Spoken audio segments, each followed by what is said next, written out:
साथियों नमस्कार। बीपीएससी प्रधान शिक्षक बैच में आप सभी शिक्षक साथियों का स्वागत है। साथियों, अभी हम सभी नियोजित शिक्षक हैं और सरकार का जो पॉलिसी है उस पॉलिसी के तहत हम सभी शिक्षकों को नियोजित कह के समाज में कहीं ना कहीं से प्रताड़ित करने का प्रयास किया जा रहा है। तो हम सभी शिक्षकों के लिए एक बहुत ही गोल्डन चांस है जो हम लोग के नाम के आगे नियोजित शब्द हट जाएगा। इसके लिए आप सभी लोग हमारे इस चैनल को लाइक और सब्सक्राइब कर लें। मैं प्रत्येक दिन बीपीएससी प्रधान शिक्षक का प्रश्नों का एक सेट बना के आपके बीच प्रोवाइड करूंगा व्हाट्सएप पे, और उस व्हाट्सएप पर आप क्वेश्चन को बनाएंगे। बनाने के बाद अगले 24 घंटे के बाद आपको उसका उत्तर यूट्यूब पर जारी किया जाएगा, जिसमें इन डिटेल आपको बताया जाएगा कि किस प्रश्न का क्या उत्तर होगा।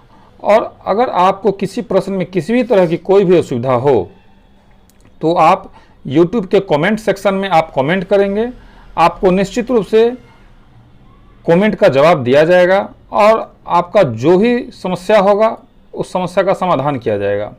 हमारे टीम में 5 शिक्षकों की टीम है। इस 5 शिक्षकों में एक जो हमारे शिक्षक भाई हैं वो बिहार में सीटेट के एग्ज़ाम में टॉपर रह चुके हैं। वहीं एक दूसरे जो हमारे शिक्षक साथी हैं वो बीएड के एग्ज़ाम में यूनिवर्सिटी टॉपर रह चुके हैं। वहीं एक तीसरे शिक्षक साथी जो डीएलएड के टॉपर रह चुके हैं, और 2 शिक्षक में एक मैं हूं जो इसका ऑर्गेनाइजर हूं। मैं हरिशंकर सिंह खानपुर समस्तीपुर से 5 times CTET qualify, MA BEd DElEd. तो इस चलते आप हमारे इस टीम पर निश्चित रूप से विश्वास करें, और विश्वास करने के बाद आप प्रत्येक दिन सभी सेटों को बनाया करें। सेट को बनाने के बाद आपको स्वयं समझ में आएगा कि हमारा जो क्वेश्चन का पैटर्न है वो बिल्कुल बीपीएससी के लायक है या नहीं। कमेंट जरूर करेंगे। अब हम आपको परीक्षा से संबंधित जो हाईलाइट है वो थोड़ी देर में हम आपको आगे बतावेंगे कि उसमें क्या क्या है। सबसे पहले आपको 150 प्रश्न का क्वेश्चन बनाना होगा, जिसमें सभी वस्तुनिष्ठ प्रश्न रहेंगे। इससे संबंधित आपको इन डिटेल में एक वीडियो बना के जारी किया जाएगा, जिसको आप देखकर फायदा उठावेंगे। इसका परीक्षा का जो डेट है वो भी जारी कर दिया गया है। 18 दिसंबर 2022 को इसका एग्ज़ाम है, और 3 जनवरी को इसका रिजल्ट प्रकाशित होगा। और ज्वाइनिंग कब होगा ये मैं आपको अगले वीडियो में बताऊंगा कि आप ज्वाइनिंग कब करेंगे। अब हम प्रश्नों के श्रृंखला को देखते हैं कि जो आपने बनाया है वो क्या इसका आपने उत्तर सही बनाया है या नहीं। ये सेट नंबर 1 है। आप इसको निश्चित रूप से मार्किंग करेंगे, क्योंकि प्रत्येक दिन आपको सेट जारी किया जाएगा। तो जब आप सेट नंबर लिखते रहेंगे, ध्यान देते रहेंगे, तो निश्चित रूप से जो क्वेश्चन आपसे नहीं बन पा रहा है उसको टिक आउट करेंगे, तो उसी क्वेश्चन पे आप ज़्यादा हाईलाइट करेंगे। और किसी भी तरह का आपको कोई दिक्कत हो तो 9973115257 या 8581071208 पर आप व्हाट्सएप करके भी कुछ पूछ सकते हैं, या किसी भी तरह का समस्या हो तो आप पर्सनली मैसेज कर सकते हैं। क्योंकि ग्रुप में आपके मैसेज से कोई दूसरे शिक्षक साथी परेशान न हो, इसी चलते मैसेज का सुविधा ग्रुप में नहीं दिया गया है। धन्यवाद। अब हम प्रश्नों की श्रृंखला की ओर चलते हैं। सबसे पहला प्रश्न के तहत, चूँकि अभी सबसे बड़ा जो शिक्षा विभाग में चेंजिंग हुआ है वो न्यू शिक्षा नीति के तहत चेंजिंग हुआ है, और इससे संबंधित कम से कम 4 या 5 नंबर का क्वेश्चन निश्चित रूप से आपके सेट में रहेगा, इसलिए एनईपी को आप निश्चित रूप से बहुत ही गंभीरता से देखेंगे। और उसी के तहत सबसे पहला वीडियो मैंने एनईपी पर ही बनाया है। 45 अति महत्वपूर्ण क्वेश्चन है ये, और इन 45 अति महत्वपूर्ण क्वेश्चनों को आप देखें कि ये इसमें आप कितना ज़्यादा से ज़्यादा बना पा रहे हैं। सबसे पहला है, नई शिक्षा नीति 2020 में मानव संसाधन विकास मंत्रालय को क्या नाम दिया गया। अभी जो नई शिक्षा नीति आई है उसमें मानव संसाधन विकास मंत्रालय का नाम चेंज कर दिया गया है और उसका नया नाम एजुकेशन मिनिस्ट्री है। अर्थात आपने जो बनाया है बिल्कुल सही बनाया है, ये इसका उत्तर सी होगा। अगले प्रश्न की ओर हम लोग चलते हैं। नई शिक्षा नीति 2020 में 10+2 शिक्षा नीति का नया पैटर्न क्या है। अब जो हम लोग का पैटर्न है वो पैटर्न बदल गया है। इसके पूर्व जो हम लोग काम कर रहे थे, जो हम लोग जान रहे थे, उससे बिल्कुल अलग है। अब 5+3+3+4 अर्थात बी उत्तर आपका सही है, आपने बिल्कुल सही बनाया है, इसका उत्तर बी ही होगा। अब हम तीसरा प्रश्न की ओर चलते हैं। तीसरा प्रश्न हमारा है, 2020 की नई शिक्षा नीति में संख्या 5 को किस चरण में कहा जाता है। 2020 की नई शिक्षा नीति में संख्या 5 को किस चरण में कहा जाता है। बिल्कुल सही, फाउंडेशन स्टेज ही कहा जाता है, इसका उत्तर बी होगा। बिल्कुल आपने सही बनाया है, इसका उत्तर बी है। अब हम अगले प्रश्न की ओर क्वेश्चन नंबर 4 के लिए चलते हैं। क्वेश्चन नंबर 4 जो है, न्यू एजुकेशन पॉलिसी 2020 में किस वर्ग का कौशल विकास पाठ्यक्रम शुरू होगा। कौशल विकास से संबंधित अब सरकार ने कहा है कि अब हम बच्चों को आत्मनिर्भर बनाएंगे, उनको सिर्फ किताबी ज्ञान ही नहीं दिया जाएगा। तो इसके तहत क्लास 6 से ही उनको कौशल से जोड़ दिया जाएगा। तो इसका उत्तर बिल्कुल सही है, बी है आपका उत्तर। आपने बी अगर बनाया है तो सही, अगर बी नहीं बनाया है तो आप अपने उत्तर को थोड़ा करेक्शन करें। बिल्कुल सही उत्तर है, इसका बी ही होगा उत्तर। अब हम 5वां प्रश्न की ओर चलते हैं। नई शिक्षा नीति 2020 किसने तैयार की है। साथियों, नई शिक्षा नीति 2020 भारत के सबसे अनुभवी वैज्ञानिक के कस्तूरीरंगन समिति के द्वारा तैयार किया गया है और इसका उत्तर हम निश्चित रूप से जानते हैं कि हमारे सभी प्रतिभागियों ने सही बनाया होगा। हमारे बहुत सारे प्रतिभागियों ने हमारे पर्सनल व्हाट्सएप नंबर पे जो उन्होंने सेट बनाया था, जो उत्तर हमको भेजा, उसमें लमसम 60% से ऊपर विद्यार्थियों ने सही बनाया है। आप भी जो आप उत्तर बनाते हैं तो आप हमारे पर्सनल व्हाट्सएप नंबर पे जो जारी किया गया है आप उस पर भेज सकते हैं। और अगले प्रश्न की ओर हम चलते हैं। 6 नंबर प्रश्न है, नई शिक्षा नीति 2020 के अध्यक्ष कौन है। नई शिक्षा नीति 2020 के अध्यक्ष डॉक्टर के कस्तूरी रंजन हैं। उन्हीं के नाम पर ये समिति का नाम के कस्तूरी रंजन समिति रखा गया है। बिल्कुल सही बात। अब हम लोग अगले प्रश्न 7 नंबर प्रश्न की ओर चलते हैं। 7 नंबर प्रश्न है, नई शिक्षा नीति के अनुसार अब पीएचडी करने के लिए क्या आवश्यक है। अब पीएचडी करने के लिए क्या आवश्यक है, तो 4 ईयर बैचलर डिग्री, मतलब आप ग्रेजुएशन करके ही आप जो है पीएचडी कर सकते हैं। तो इसका उत्तर सी होगा। बिल्कुल सही आपने बनाया है, सी नंबर ही उत्तर है। जिन शिक्षक बंधुओं का गलती है उसको करेक्शन कर लेंगे। अब क्वेश्चन नंबर 8 की ओर हम लोग चलते हैं कि जीडीपी का कितना प्रतिशत केंद्र सरकार द्वारा नई शिक्षा नीति 2020 में खर्च किया जाएगा। पहले क्या था कि पहले कोई निश्चित नहीं था, कोई दबाव नहीं था सरकार के ऊपर कि वो अपने जीडीपी का कितना % खर्च करेगी। लेकिन अब नई शिक्षा नीति के तहत सरकार ने ये बॉन्ड कर दिया है कि 6% निश्चित रूप से आपको आपका जो भारत सरकार जो अपना जीडीपी बनाएगी उसमें 6% जो है 6% खर्चा करेगी। इस तरह आपका उत्तर बी सही होगा। बिल्कुल बी, 6% आपने सही बनाया है, बिल्कुल सही है। अब हम अगले प्रश्न की ओर चलते हैं। 9 नंबर है, लॉ और मेडिकल एजुकेशन को छोड़कर समस्त उच्च शिक्षा के लिए एकल निकाय के रूप में आयोग का गठन किया गया। ये थोड़ा सा कॉम्प्लेक्स है, इसका उत्तर होगा ए, HECI। बिल्कुल सही आपने बनाया है। नहीं बनाया है तो इसका उत्तर को चेक कर लेंगे। इसका उत्तर ए है। अब हम अगले प्रश्न की ओर चलते हैं, 10 नंबर प्रश्न की ओर चलते हैं। नई शिक्षा नीति 2020 के अनुसार वोकेशनल कोर्स किस कक्षा से शुरू किया गया है? साथियों, शिक्षा जगत में बहुत ही आमूलचूल परिवर्तन सरकार के द्वारा किया गया है और जिसको आने वाले 4-5 सालों में हम लोग अनुभव करेंगे। अब क्लास 6 से ही वोकेशनल कोर्स शुरू हो जाएगा, अर्थात बच्चे बिना स्कूल गए हुए भी पढ़ाई कर सकते हैं। तो इसका उत्तर बी सही होगा। क्लास 6 से ही वोकेशनल कोर्स शुरू हो गया है, बिल्कुल सही। आप इसका उत्तर बी होगा। अब हम 11वें प्रश्न की ओर चलते हैं। 11वां प्रश्न है कि 11 कितने वर्षों के बाद भारत में नई शिक्षा नीति 2020 की घोषणा की गई? साथियों, कितने वर्षों के बाद नई शिक्षा नीति आई है? तो 34 वर्ष के बाद नई शिक्षा नीति आई है, अर्थात इसका उत्तर ए होगा। और हमें आशा है कि ये प्रश्न निश्चित रूप से सभी हमारे शिक्षक बंधुओं को आता होगा, क्योंकि समय के थपेरों ने हम शिक्षक बंधुओं को विभागीय काम करवाते करवाते जो सीडीपी है उसको हम कहीं ना कहीं थोड़ा सा हमारे ज्ञान के ऊपर पर्दा मतलब थोड़ा सा धूल मिट्टी जम गया था।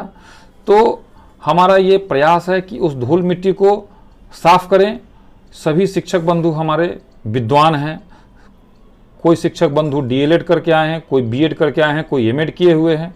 सभी शिक्षक बंधु के पास अपार ज्ञान है, सिर्फ उसको एक बार रिवाइज करके अपने आप को तरोताज़ा कर लेना है। अगले प्रश्न 12 नंबर के आते हैं हम लोग। नई शिक्षा नीति 2020 में कौन सी भाषा को कक्षा 5 तक खत्म कर दिया गया है? तो साथियों, इंग्लिश को खत्म कर दिया गया है। पहले क्या था कि इंग्लिश निश्चित रूप से मस्ट था, लेकिन अब जो है क्लास 5 तक में इंग्लिश पढ़ना अनिवार्य नहीं है। उसको सरकार ने एनईपी 2020 के अनुसार इंग्लिश शब्द को समाप्त कर दिया गया है और अब आप मातृभाषा में बच्चों को पढ़ा सकते हैं। अगले प्रश्न की ओर जाते हैं। प्रश्न नंबर 13 है, नई शिक्षा नीति 2020 के अनुसार 5वीं कक्षा तक की शिक्षा किस भाषा में होगी? साथियों, ये प्रश्न का उत्तर बिल्कुल आप लोग सही बनाए हैं। मातृभाषा, स्थानीय भाषा या क्षेत्रीय भाषा, जो भी भाषा स्टेट गवर्नमेंट तय करेगी उसी भाषा में बच्चे शिक्षा लेंगे, या शिक्षा बोर्ड जो तय करेगी। बच्चे के ऊपर कोई दबाव नहीं होगा। अभी तक बच्चों के ऊपर दबाव होता था कि आपको इंग्लिश में ही पढ़ना है या फलाने भाषा में ही पढ़ना है। अगले प्रश्न की ओर आते हैं हम लोग। 14 नंबर प्रश्न है, नई शिक्षा नीति 2020 का लक्ष्य किस वर्ष तक 3 से 18 आयु वर्ग के प्रत्येक बच्चों का गुणवत्तापूर्ण समावेशी शिक्षा प्रदान करता है? तो ये इसका उत्तर सी होगा, वर्ष 2030 तक। 2030 तक जो है सो 3 से 18 वर्ष की आयु तक का जो है सो लक्ष्य है कि 2030 तक शिक्षा प्रदान कर देना है। अब हम 15वें प्रश्न की ओर आते हैं। किस वर्ष तक स्कूली शिक्षा में 100% के साथ माध्यमिक स्तर तक एजुकेशन फॉर ऑल किया गया है? तो एजुकेशन फॉर ऑल जो है सो वर्ष 2030 तक है। साथियों, सीडीपी का जो हमारा प्रश्न होता है उसमें एकाध शब्द का ही घुमाने के बाद उत्तर जो है सो बदल जाता है, इसलिए इसका उत्तर बिल्कुल सही है, बी ही होगा इसका उत्तर। और बी के साथ आपने बिल्कुल सही बनाया है। अगला प्रश्न है 16 नंबर। 16 नंबर की ओर हम देखते हैं। किस वर्ष तक उच्च प्राथमिक स्तर में 50% GER पहुंचाने का लक्ष्य रखा गया है? तो 2035 तक का लक्ष्य रखा गया है और इसका उत्तर बी होगा सही। बिल्कुल सही आपने बनाया है, इसका उत्तर बी होगा। अब हम 17वें प्रश्न की ओर बढ़ते हैं। प्राचीन एवं सनातन भारतीय ज्ञान तथा विचार की समृद्ध परंपरा के आलोक में कौन सी नीति तैयार की गई? तो इसका उत्तर बिल्कुल सही आपने बनाया है, राष्ट्रीय शिक्षा नीति के तहत। अब हम अगले प्रश्न की ओर चलते हैं। 18 नंबर हमारा प्रश्न है। इसका 17 नंबर का उत्तर साथियों बी है, राष्ट्रीय शिक्षा नीति बी, इसका उत्तर बी है। आप देख लेंगे, इसका 17वां का उत्तर बी है।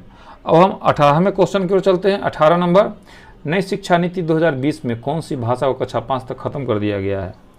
तो इसमें थोड़ा सा भाषा को चेंज किया गया है। भाषा चेंज करने के बाद हालांकि ये क्वेश्चन दो बार मैंने इस क्वेश्चन को दिया है, अंग्रेजी भाषा को समाप्त कर दिया गया है, तो इसका उत्तर ए होगा 18 का। अब 19वां क्वेश्चन की ओर हम लोग चलते हैं। 19वां क्वेश्चन है हमारा, नई शिक्षा नीति 2020 के अनुसार शिक्षा पर सकल घरेलू उत्पाद का कितना % खर्च किया जाएगा। तो वहाँ पर मैंने जीडीपी दिया था, यहाँ सकल घरेलू उत्पाद है।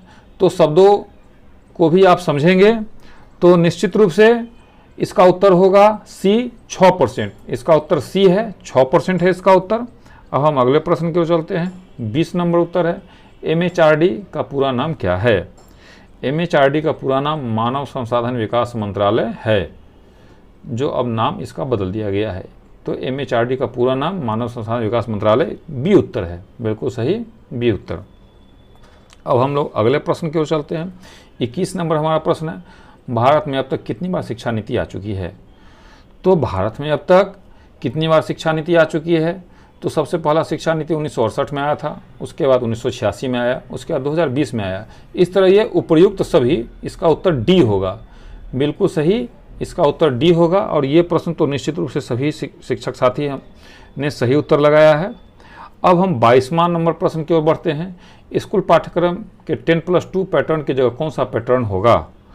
तो इसमें थोड़ा सा शब्दों का चेंज किया गया है। शब्दों को चेंज करने के बाद चूंकि इसी तरह का एक क्वेश्चन दूसरा दिया गया था, लेकिन चूंकि क्वेश्चन सीडीपी में क्या है कि बात को बदल बदल के क्वेश्चन रखा जाएगा, तो आप बातों के जाल में न फंसें।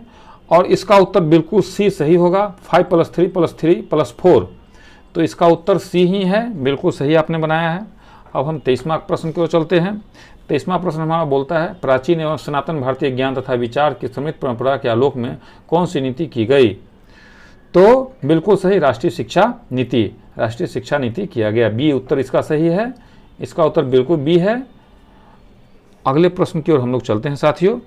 24 नंबर है, भारत में नई शिक्षा नीति 2020 की घोषणा कितने वर्षों के बाद की गई। तो बिल्कुल सही 34 वर्षों के बाद, बी नंबर इसका उत्तर सही है, बी नंबर बिल्कुल आपने सही बनाया है, इसका उत्तर बी है। अब हम अगले प्रश्न की ओर चलते हैं। 25 नंबर प्रश्न, भारत में दूसरी राष्ट्रीय शिक्षा नीति की घोषणा किस वर्ष की गई।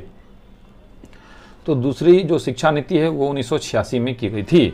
तो इसका उत्तर बी है, बिल्कुल सही आपने बनाया, इसका उत्तर बी है। अब हम अगले प्रश्न की ओर चलते हैं।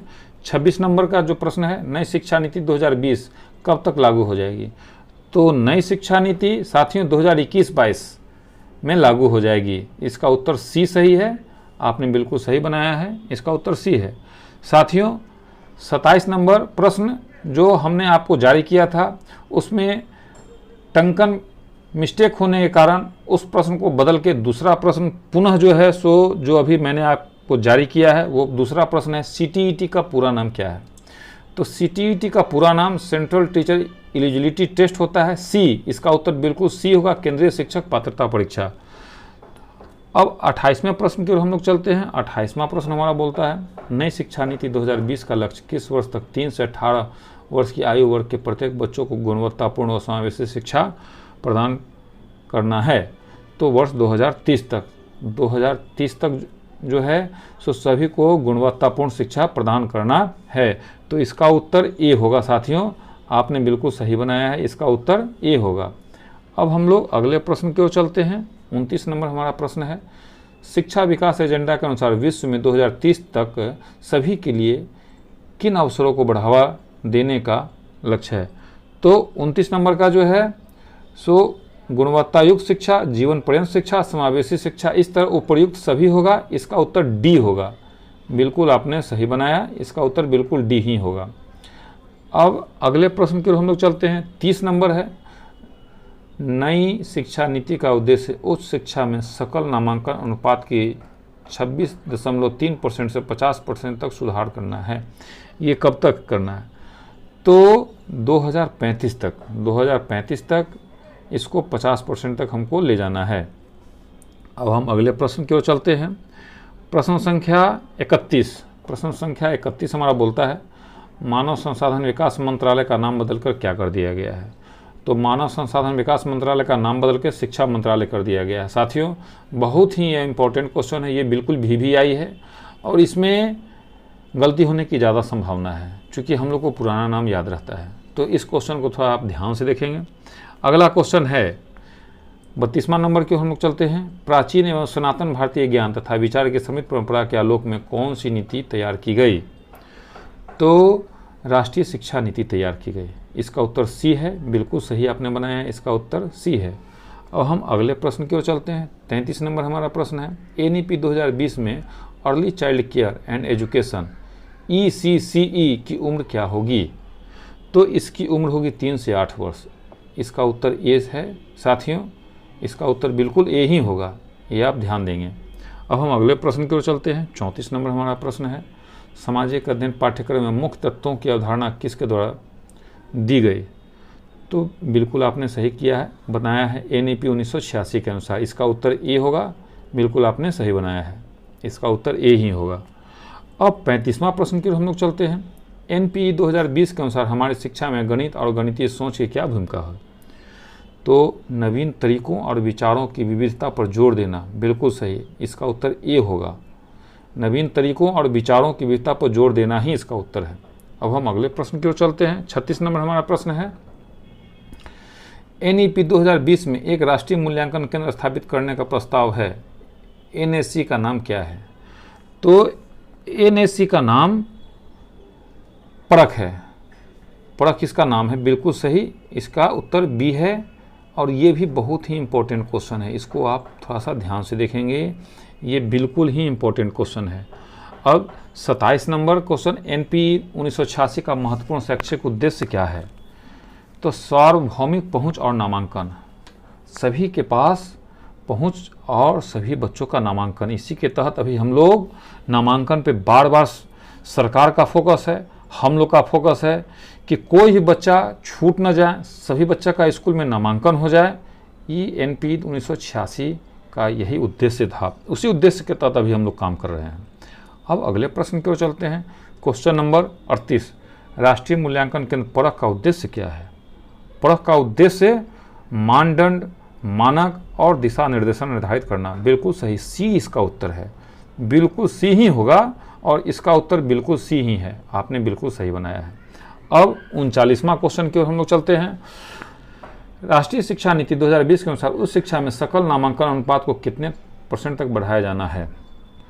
तो 50% तक उच्च शिक्षा में नामांकन अनुपात बढ़ाना है साथियों, 50%, मतलब 50% बच्चा का नामांकन हो जाना चाहिए। अब 40 नंबर हमारा प्रश्न है, NEP 2020 अनुशंसा करता है कि सभी लड़कियों के साथ साथ ट्रांसजेंडर छात्रों के लिए समान गुणवत्ता वाली शिक्षा प्रदान करने के लिए राष्ट्र की क्षमता का निर्माण करने के लिए फंड का नाम क्या होगा? तो जो ट्रांसजेंडर के लिए जो फंड होगा उसका नाम क्या होगा? तो लिंग समावेश कोष, इसका नाम होगा लिंग समावेश कोष। साथियों ये क्वेश्चन भी बहुत ही इम्पोर्टेंट है, इसका उत्तर सी होगा। साथियों मैं आपको वीडियो के साथ में ही बताते जाता हूं कि कौन सा क्वेश्चन बहुत ही VVI है।